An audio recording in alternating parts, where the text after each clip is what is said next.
السلام علیکم ورحمۃ اللہ وبرکاتہ۔ بسم اللہ الرحمن الرحیم۔ دوستو، حضرت مولانا حسین احمد مدنی رحمۃ اللہ تعالی سلہٹ میں قیام پذیر تھے۔ رات کے وقت کچھ مشتاق زیارت حضرات نئی سڑک کی مسجد میں آ رہے تھے کہ ایک شخص کو راستے میں سانپ نے ڈس لیا۔ وہ بے ہوش ہو گیا۔ لوگ اس کو اٹھا کر مسجد میں لائے اور حوض کے کنارے لٹا دیا۔ حضرت کو خبر ہوئی، آپ فوراً تشریف لائے اور لوگوں کو وہاں سے دور ہٹا دیا اور چھڑی سے 3 مرتبہ اشارہ فرمایا۔ وہ شخص فوراً اٹھ کر بیٹھ گیا اور زہر کا کہیں نام و نشان بھی باقی نہ تھا۔ اللہ اکبر! یہ ہے اللہ والوں کی کرامات۔ دوستو، اسی طرح حضرت مولانا وجیہ الدین صاحب رحمت اللہ تعالی، عالم ربانی حضرت مولانا رشید احمد گنگوہی رحمت اللہ تعالی کے مریدین میں سے تھے۔ آپ حج کے لیے تشریف لے گئے۔ مدینہ منورہ پہنچ کر جب ویزے کی مدت ختم ہونے لگی تو انہوں نے متعلقہ دفتر میں جا کر ویزا کی مدت بڑھانے کے لیے درخواست کی۔ انہوں نے کہا اس کی وجہ بھی لکھ کر لائے کہ آپ کس غرض کے لیے مزید یہاں رہنا چاہتے ہیں، تو آپ نے اس وجہ والے خانے میں لکھ دیا للوفات، یعنی یہاں فوت ہونے کے لیے ویزا کی مدت بڑھوانا چاہتا ہوں۔ بہرحال دفتر والوں نے خانہ پوری دیکھی اور 15 دن کے لیے ویزا بڑھا دیا۔ جب 15 دنوں میں سے 1 دن باقی تھے تو آپ روضہ اقدس صلی اللہ علیہ وسلم پر حاضر ہوئے اور درخواست کی، یا رسول اللہ صلی اللہ علیہ وسلم، مدت ختم ہونے کو ہے، اب تو آپ مجھے اپنی طرف بلوا لیں۔ بس پھر آپ اس مدت ختم ہونے سے پہلے ہی وہیں جہاں بحق ہو گئے۔ دوستو، اسی طرح مولانا عبدالحق قاندیلوی ابن مولوی محمد ابو القاسم بن مفتی الہی بخش صاحب قاندیلوی کے صاحبزادے نمبردار نصیر الحق، جو بڑے آزاد طبیعت رکھتے تھے، ایک مرتبہ سردی کے موسم میں گھر کے دروازے میں بیٹھے ہوئے شطرنج کھیل رہے تھے کہ رات کا آخر حصہ ہو گیا۔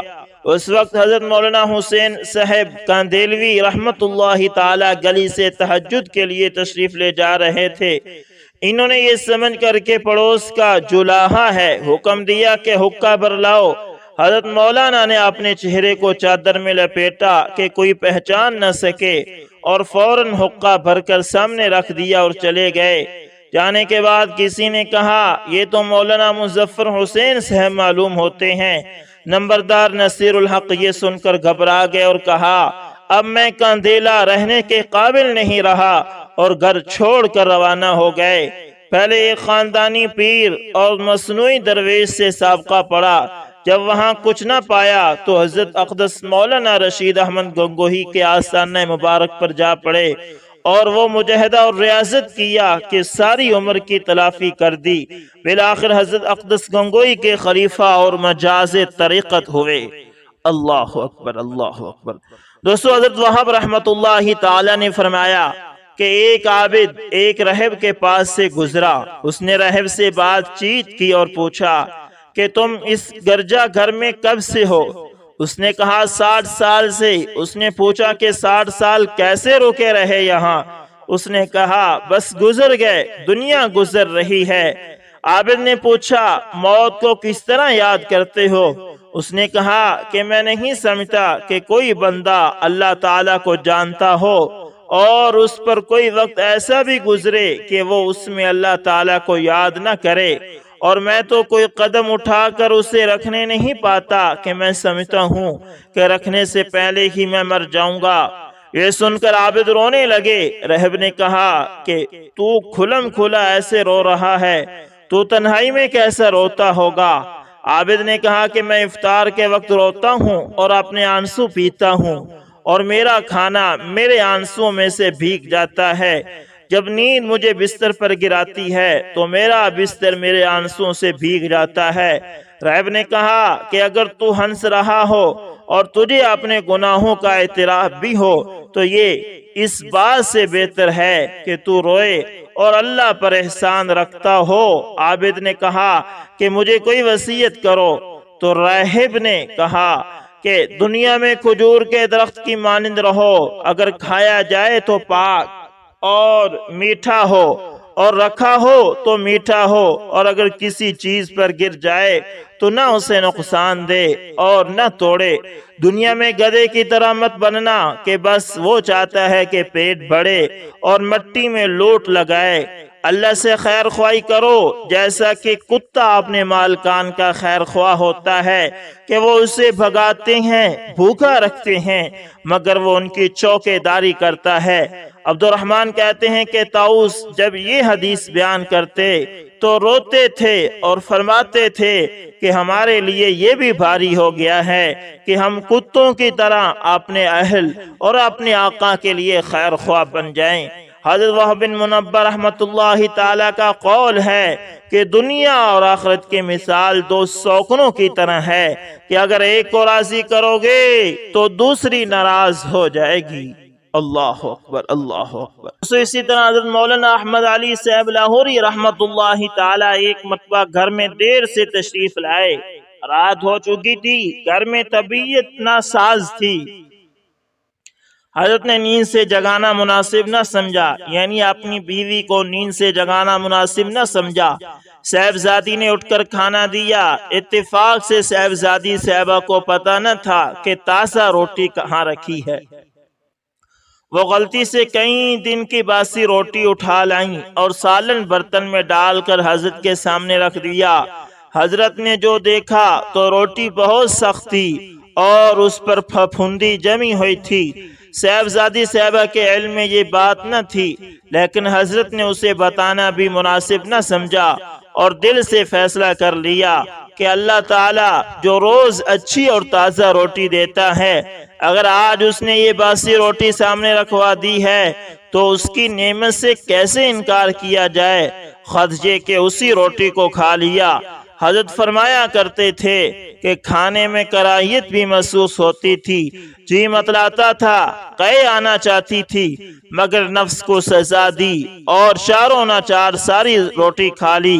اس واقعے کو بیان کر کے فرمایا کہ یہ دونوں مربیوں خلیفہ غلام محمد دین پوری صاحب اور حضرت سید تاج محمود امروٹی رحمت اللہ تعالی کی صحبت اور تربیت کا نتیجہ ہے کہ انہوں نے انانیت اور نفس کو مسل کر رکھ دیا تھا۔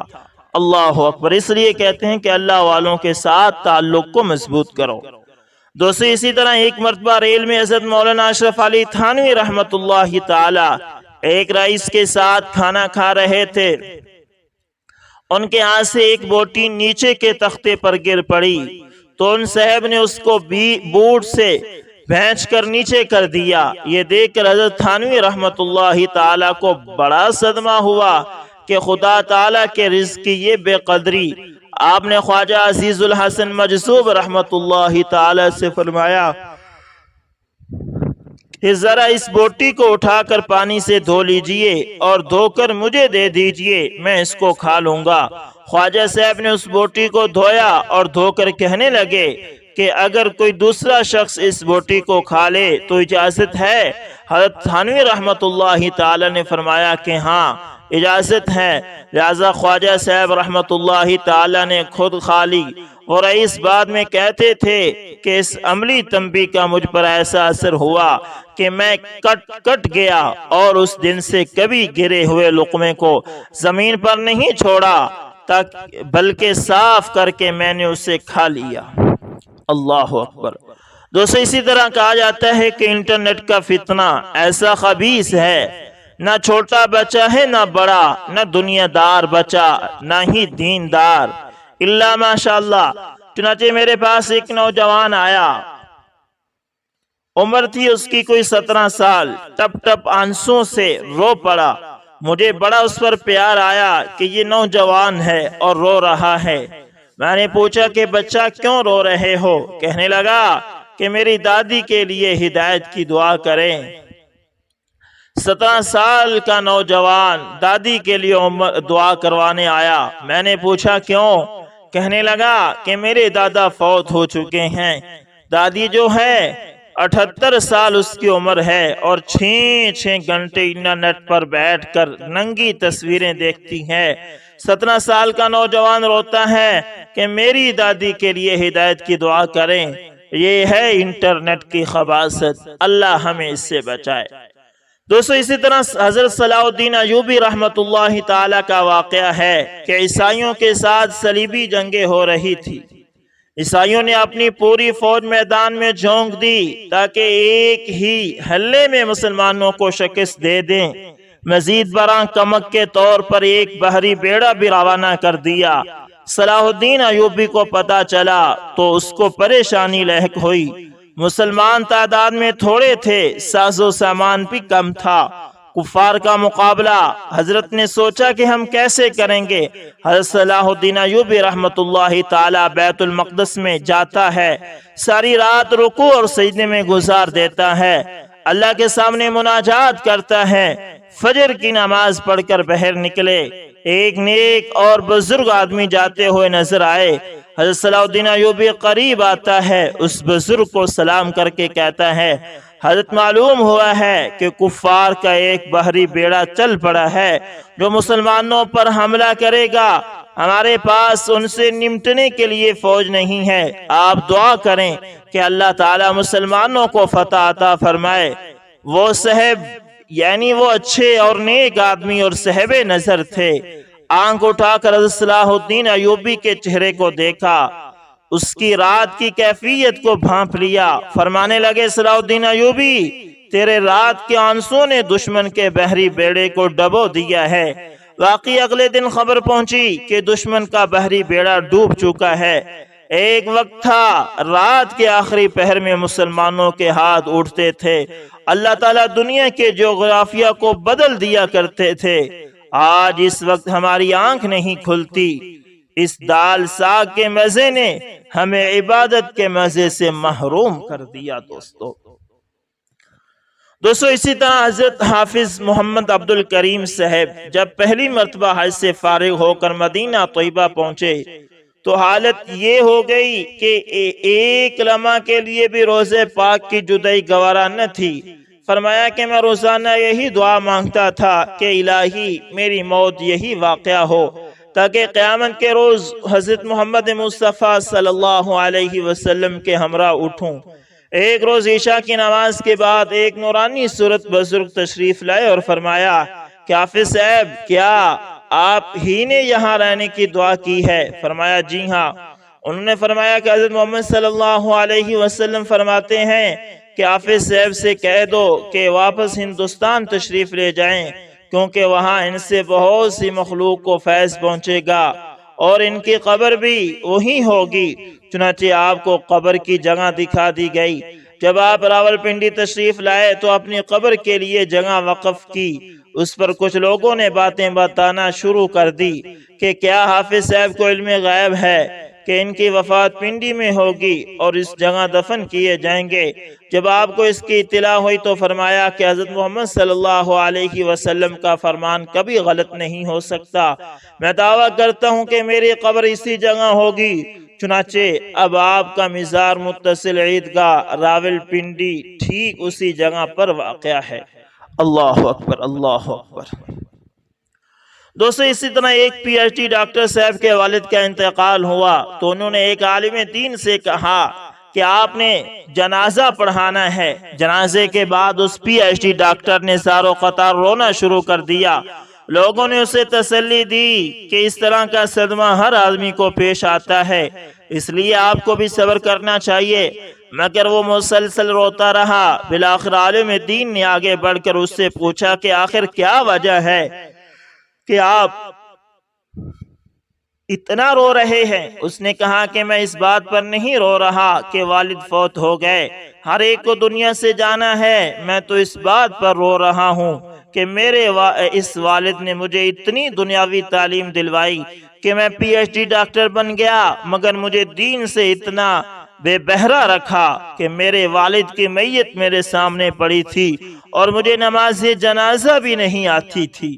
انا للہ و انا الیہ راجعون۔ دوستو اس لیے اپنی اولاد کو دنیاوی تعلیم کے ساتھ ساتھ دینی تعلیم لازمی دلوائیں۔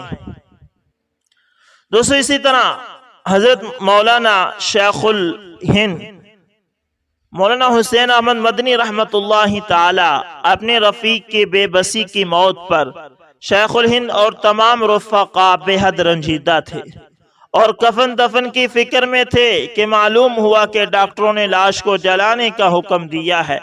رفقا ڈاکٹروں اور افسروں سے ملے، سب نے ایک زباں ہو کر کہا کہ چونکہ یہ متعدی مرض تھا اس لیے ان کو فوراً جلایا جائے۔ حضرت شیخ الہند خود ان افسران کے پاس تشریف لے گئے اور فرمایا کہ جلانا ہمارے مذہب کے خلاف ہے، ہم ان کو غسل دیں گے، کفن پہنائیں گے، نماز پڑھیں گے اور دفن کریں گے۔ ڈاکٹروں نے کہا کہ یہ مرض متعدی ہے اس لیے ان کو غسل نہیں دیا جا سکتا، اگر غسل دیا گیا اور پانی پھیلا تو تمام جیل میں بیماری پھیل جائے گی۔ حضرت شیخ الہند رحمت اللہ تعالی کو جلال آ گیا اور فرمایا کہ تم ان کو ہرگز نہیں جلا سکتے، ہم ضرور ان کی نماز پڑھ کر دفن کریں گے۔ حضرت شیخ الہند رحمت اللہ تعالی کا جلال دیکھ کر تمام افسران منہ تکتے رہ گئے۔ کافی دیر کی خاموشی کے بعد ایک افسر نے نہایت نرم لہجے میں کہا کہ آپ ان کو دفن کر سکتے ہیں مگر غسل، کفر اور نماز کا ارادہ نہ فرمائیں۔ مگر حضرت شیخ الہند نے اسی تیز لہجے میں فرمایا کہ یہ ہرگز نہیں ہو سکتا، ہم غسل، کفن، نماز سب کچھ کریں گے۔ حضرت شیخ الہند کے غصے کو دیکھ کر پھر افسران نے مزید نرم بات کی اور کہا کہ آپ ہماری صرف ایک بات مان لیں، غسل نہ دیں، کفن پہنا کر نماز پڑھ کر دفن کر دیں۔ حضرت شیخ الہند نے ان کی یہ بات مان لی اور غسل کی جگہ تیمم کرانے کا حکم دے دیا۔ اللہ اکبر، اللہ اکبر، یہ ہوتا ہے اللہ والوں کا روب۔ دوستو اسی طرح میرے ایک دوست نے سفر دیوبند کا حال اس طرح بیان کیا ہے، وہ کہتے ہیں کہ میں دیوبند میں جانے سے پہلے کٹر قسم کا مسلم لیگی تھا، مولویوں کو بری اور حقیر نظروں سے دیکھتا، مولانا مدنی کا بھی بہت مخالف تھا۔ جب میں اپنے کام سے فارغ ہوا تو سوچا کہ چلو یہاں آیا ہوں تو دارالعلوم بھی دیکھتا چلوں۔ پہنچا تو معلوم ہوا کہ مولانا حسین احمد مدنی رحمت اللہ تعالی درس دے رہے ہیں، ابھی تھوڑی ہی دیر میں تشریف لائیں گے، آپ سے ضرور ملاقات فرمائیں گے، تشریف رکھیے۔ درس سے فارغ ہو کر مولانا حسین احمد مدنی رحمت اللہ تعالی تشریف لائے، ملاقات ہوئی۔ سب سے پہلے پوچھا کہ آپ کا سامان کہاں ہے؟ میں نے کہا کہ فلان جگہ۔ فرمایا نہیں، آپ ہمارے مہمان ہیں، میں سامان منگواتا ہوں۔ میں یہ سن کر چکر میں پڑ گیا کہ کہیں خواب تو نہیں دیکھ رہا ہوں، میں جن کی مخالفت کرتا رہتا ہوں ان کا مجھ اجنبی کے ساتھ یہ اخلاق ہے۔ میں دل ہی دل میں بہت شرمندہ ہوا اور حضرت مولانا کو جلد سامان لانے کا یقین دلا کر وہاں سے میں رخصت ہوا۔ شب کو اسی شش و پنج میں رہا کہ حضرت حسین احمد مدنی رحمت اللہ تعالی کے پاس سے کھانا کھا کر جاؤں یا بغیر کھائے۔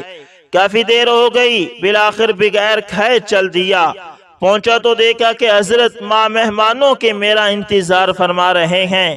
میں نے دیکھ کر دل میں عہد کیا کہ ایسوں کی غلامی میرے لیے باعث فخر ہے۔ ان کو برا کہنے والے دراصل اندھیروں میں ہیں، نہ جانے کتنی دیر سے میرا انتظار کر رہے تھے۔ ایک معمولی شخص کا انتظار، ایک اجنبی شخص کا انتظار۔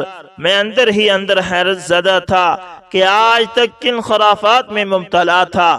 الغرض سب نے ایک جگہ بیٹھ کر کھانا کھایا جن کی تعداد تقریباً 40 تھی۔ اللہ اکبر، اللہ اکبر، یہ تھے اخلاق جو اللہ والے اپناتے تھے اور دوسروں کو اپنا گرویدہ کر لیتے تھے۔ دوستو اخلاق بہت بڑی نعمت ہے، اللہ تعالیٰ سے مانگیں اپنے آپ کو اخلاق کے ساتھ متصف کریں۔ الحمدللہ علماء دیوبند اخلاق اور آپ علیہ السلام کی صفات پر اپنے آپ کو چلانے اور پابند کرنے کی کوشش کرتے تھے۔ دوستو امید کرتا ہوں آپ لوگوں کو ویڈیو اچھی لگی ہوگی۔ اگر آپ لوگوں کو یہ ویڈیو پسند آئے تو لائک، شیئر اور کمنٹ لازمی کرنا اور اگر آپ ہمارے چینل AS انفارمیشن TV پر نئے ہیں تو دوستو اس کو بھی لازمی سبسکرائب کر لینا اور ساتھ میں بیل کے نشان کو دبانا نہ بھولنا تاکہ ہر نئی ویڈیو کا نوٹیفیکیشن آپ لوگوں تک پہنچتا رہے۔ دوستو ملتے ہیں کسی نیکسٹ اچھی سی ویڈیو کے اندر، تب تک کے لیے اللہ حافظ، جزاکم اللہ خیر۔